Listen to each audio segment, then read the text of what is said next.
Shop serial ड्रामो ज़हर ज़िंदगी ड्रामे की अचण वाली किस्त में दोस्तों तव्हां ॾिसंदो त वारिस ऐं जेको आहे ओठे में जहिड़ो थी पवंदो ऐं हिक ॿिए खे जेको आहे इहे बिल्कुलु धमकियूं ॾींदा ऐं वारिस अञा चुप करे वेंदो लेकिन ओठो उन खे वार्निंग ॾेई छॾींदो।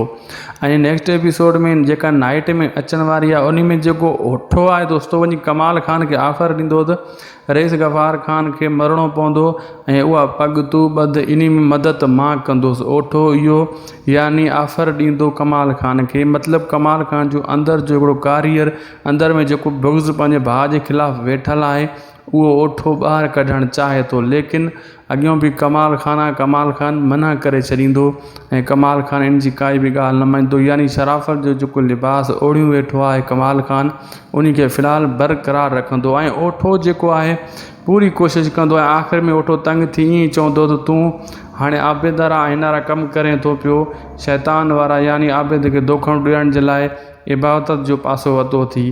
पोइ ओठो उतां हलियो वेंदो ऐं ॿी ॻाल्हि रही त रबनि खे बि धोखो ॾियण जे लाइ ओठो सभु क़दम खणंदो, उन खे ज़ख़्मी करण जे लाइ पाण में विढ़ाइण जे लाइ कमाल खान जे साम्हूं करण जे लाइ सभु क़दम खणंदो, लेकिन कमाल खान होशियारु थी चुको आहे। अॻी किस्तनि खां पोइ कमाल खान पंहिंजा माण्हू ओठ जे पोयां बि छॾे ॾींदो। इहा हुई अॼु जी अपडेट जेका तव्हां ताईं पुॼाईसीं। उमेदु आहे वीडियो तव्हांखे सुठो लॻो हूंदो।